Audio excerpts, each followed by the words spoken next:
Afternoon students. चलिए start करते हैं ओरिकल की क्लास।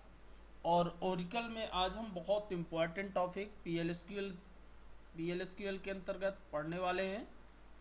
जैसे हम अदर प्रोग्रामिंग लैंग्वेज में डिसीजन मेकिंग स्टेटमेंट यूज करते हैं, ठीक उसी प्रकार से आज हम डिसीजन मेकिंग स्टेटमेंट पीएलएसक्यूएल के माध्यम से सीखेंगे कि पीएलएसक्यूएल में कैसे डिसीजन मेकिंग स्टेटमेंट को यूज किया जाता है।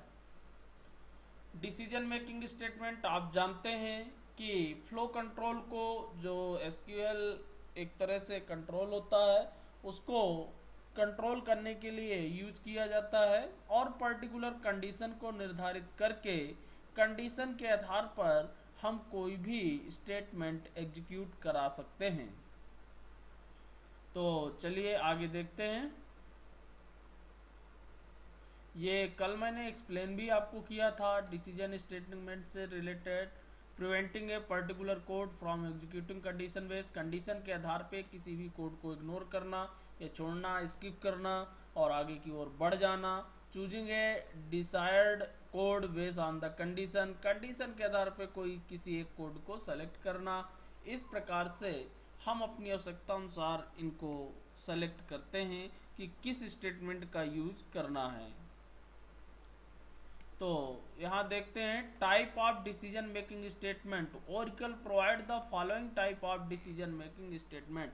ओरिकल जो हमको प्रोवाइड करता है विभिन्न प्रकार के डिसीजन मेकिंग स्टेटमेंट प्रोवाइड करता है। सबसे पहले if then else, if then else if, nested if, case, searched case.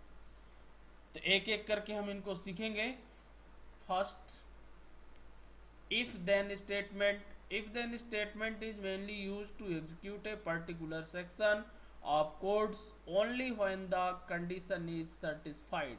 जैसा कि आपको मालूम है, इन पे हम जो कंडीशन बनाते हैं ये हमको ट्रू या फॉल्स के रूप में रिजल्ट प्रोवाइड करते हैं। और जब हमें किसी पर्टिकुलर कंडीशन के ट्रू होने पर कोई स्टेटमेंट एग्जीक्यूट कराना होता है तो इफ स्टेटमेंट का हम यूज करते हैं। इसका हम सिंटेक्स देखेंगे। सबसे पहले आपको मैं सिंटेक्स समझा देता हूं। ये देखिए, यहाँ पे कंडीशन पे ध्यान दीजिएगा।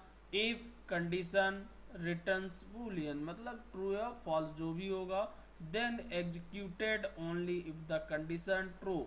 यदि कंडीशन ट्रू होगी, यहाँ पे इफ और हम कंडीशन देंगे, कंडीशन के बाद देन लगाएंगे और यहाँ पे एक्शन ब्लॉक होगा। जो भी हमको स्टेटमेंट एग्जीक्यूट कराना होगा वो हम यहाँ पर देंगे और लास्ट में क्या लिखेंगे, एंड इफ। अब यदि ये कंडीशन दी गई कंडीशन ट्रू होती है, बूलियन एक्सप्रेशन होती है, ट्रू होती है, तो देन एक्शन ब्लॉक में जो भी स्टेटमेंट दिए गए होंगे वो आपके एग्जीक्यूट होंगे, अदरवाइज आगे बढ़ जाएगा।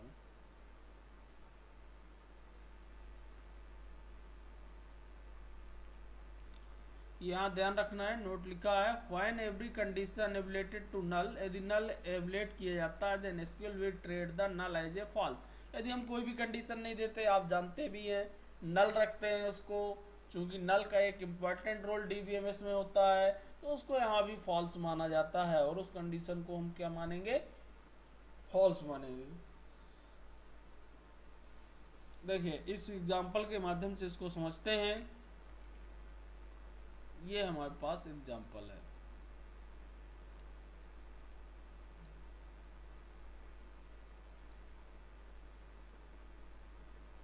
ये देखिए, मैं थोड़ा जूम कर देता हूं जिससे आपको और ज्यादा दिखने लगे।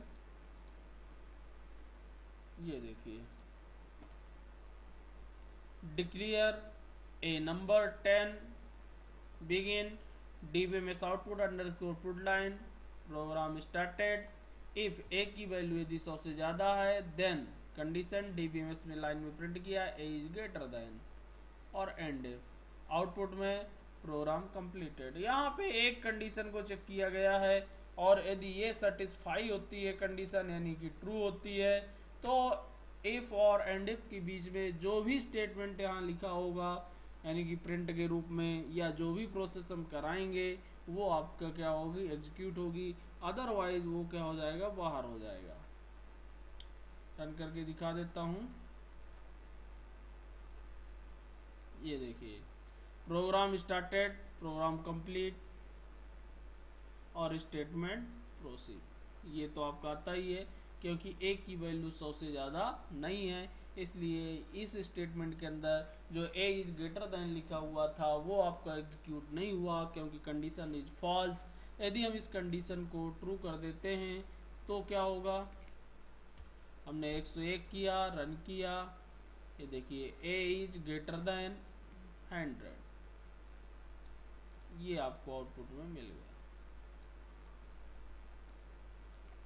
तो ये आपको समझ में आ गया होगा। ये इफ की पहली कंडीशन है जिसको हम सिंपल इफ के नाम से जानते हैं। आगे हम बात करते हैं अगले स्टेटमेंट की।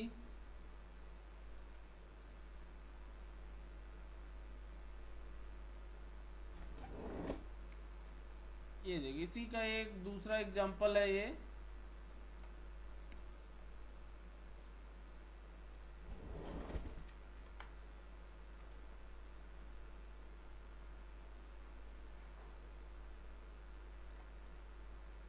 मैं ये भी आपको रन करके दिखा देता हूँ।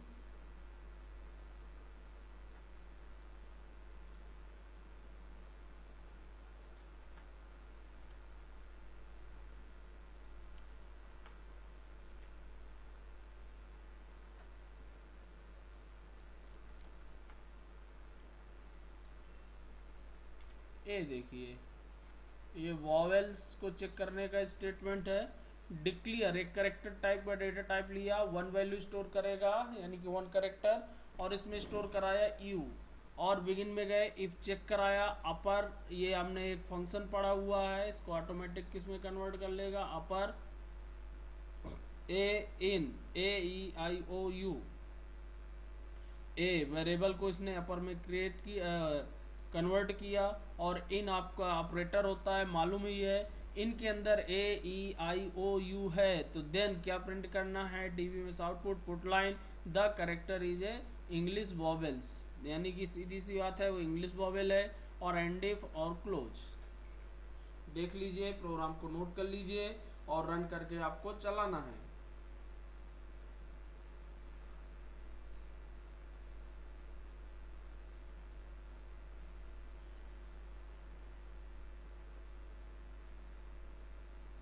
देखिए आउटपुट में मिल गया करेक्टर इज इंग्लिश वॉवेल।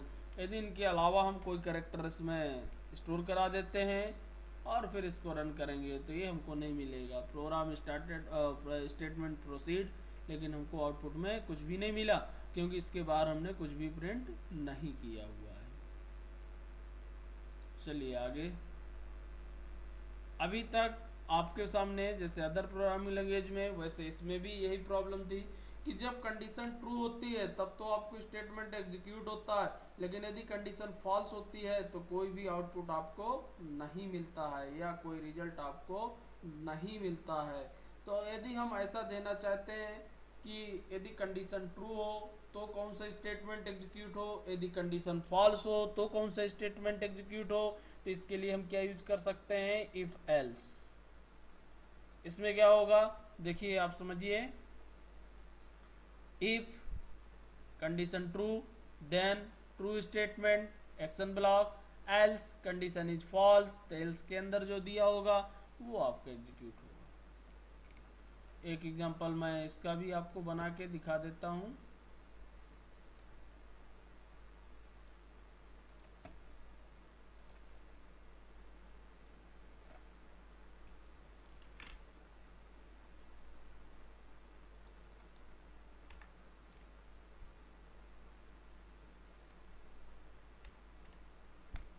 ये देखिए मैंने एग्जांपल टाइप किया, रन किया इसको,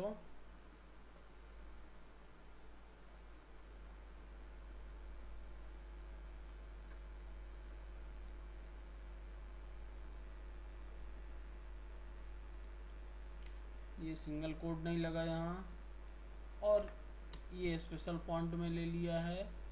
फिर से मैंने इसको रन किया, ये देखिए डिक्लेयर ए नंबर 11, और यहाँ पे बिगिन में गए, यहाँ पे पहले एक डीबीएमएस से हमने प्रिंट करा दिया प्रोग्राम स्टार्टेड, फिर चेक कराया, ये देखिए MOD का यहाँ यूज किया गया है।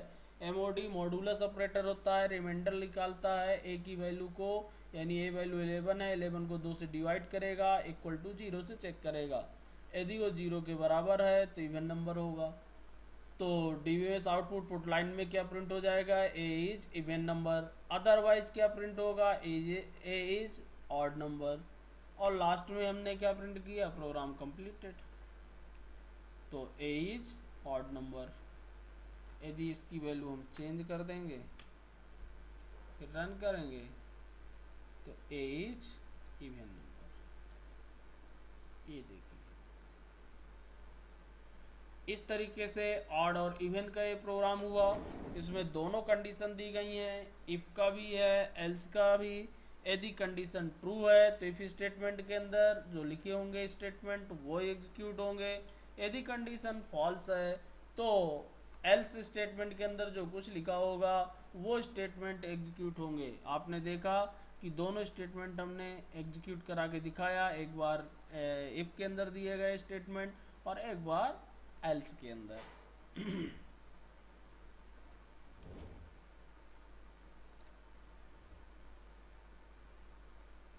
अब बात करते हैं इफ एल्स इफ।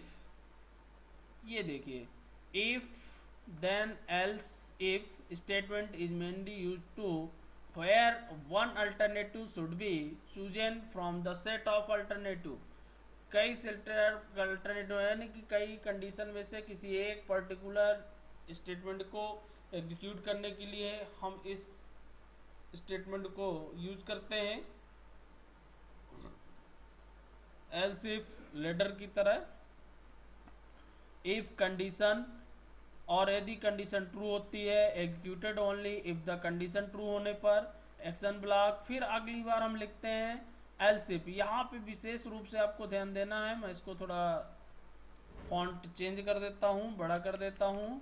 यहाँ पे आपको विशेष रूप से ध्यान देना है एल्स इफ में ई नहीं लिखते हैं, यहाँ पे ELSIF है एल्स इफ और कंडीशन, इसके बाद एल्स इफ कंडीशन, फिर लास्ट में एल्स। यानी कि एल्स इफ अपने अकॉर्डिंग हम कितनी भी कंडीशन को निर्धारित कर सकते हैं।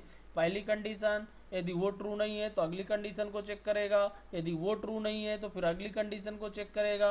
यदि दी गई सभी कंडीशन ट्रू नहीं है तो एल्स के अंदर जो कुछ भी स्टेटमेंट होगा उसको एग्जीक्यूट करेगा और लास्ट में एंड इफ होगा।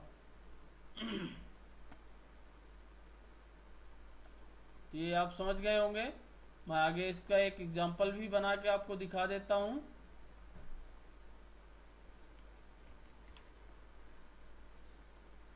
चलिए इसका एग्जांपल एक बनाते हैं। ये देखिए यहाँ पे मार्क्स ने 55 लिया हमने, बिगिन के अंदर गए और इसको स्टोर कराया और इसको प्रिंट किया हमने। प्रोग्राम स्टार्टेड, पहले एक आउटपुट में हमने प्रिंट किया हुआ। इसके बाद इफ मार्क्स को चेक किया, यदि वो 70 या 70 से ज़्यादा है तो क्या प्रिंट हो जाए, ग्रेड ए। क्या मिल जाएगा आपको, ग्रेड ए। एल्स इफ यदि ऐसा नहीं है तो मार्क्स यदि 40 equal to greater marks greater than equal to 40, 40 या 40 से अधिक है, एंड मार्क्स लेस देन 70 और 70 से यदि कम है तो क्या प्रिंट हो जाएगा, ग्रेड बी। फिर ऐसा भी नहीं है तो marks greater than equal to 35, 35 से अधिक है, एंड मार्क्स लेस देन 40, तो देन प्रिंट हो जाएगा क्या, ग्रेड सी। ये ग्रेड निकालने का प्रोग्राम है, जैसे हम उसमें लेटर एलसिफ का यूज करते हैं, सेम वही प्रोसेस यहाँ पे हमने यूज किया है। सिर्फ आपको ध्यान देखना है एल्स में हमने यहाँ पे ई नहीं लिखा हुआ है, ELSIF लिखा हुआ है। और इसके बाद हम इस प्रोग्राम को अब रन करेंगे। सिंबल कहीं पे दूसरा बना हुआ है जो हमने प्रिंट कराया है। ये देखिए यहाँ से एरर्स पता चल जाता है कि ये सिंबल यहाँ पे गलत है, इनकाउंटर्ड। तो इस सिंबल को हम चेक करते हैं कहाँ पर है। इसमें तो नहीं है, इसमें भी नहीं है, इसमें भी नहीं है, इसमें भी नहीं है, इसमें ये देखिए ये यहाँ पे गलत बना हुआ है। ये काम हमको यूज करना है ये फॉन्ट के कारण प्रॉब्लम करता है कभी कभी। ये आप इसको डिलीट करके और कीबोर्ड से दोबारा कर देंगे और इसको रन करेंगे, सही हो जाएगा। ग्रेड बी 55 और ये कंडीशन 70, यानी कि 70 ना 70 से अधिक है तो इसके अंदर तो जाएगा नहीं, ग्रेड ए में नहीं जाएगा। 40 या 40 से अधिक है और 70 से कम है तो इसलिए क्या प्रिंट होगा, ग्रेड बी। ओके, तो आज आपको यहाँ तक प्रोग्राम को चला लेना है। इतने 3 हमने इसके एग्जांपल बताए, सिंपल इफ, एल्स इफ और प्लस एल्स इफ लेडर का यूज हमने बताया। इनको आपको प्रोग्राम सहित हमने डेमो भी दिया आपको, ये आपको चला लेना है। फिर आगे के वीडियो में हम आगे के जो भी स्टेटमेंट होंगे वो सीखेंगे। तो यहाँ तक आप इसको कंप्लीट कीजिए और आज का वीडियो मैं यहीं पर क्लोज कर रहा हूँ।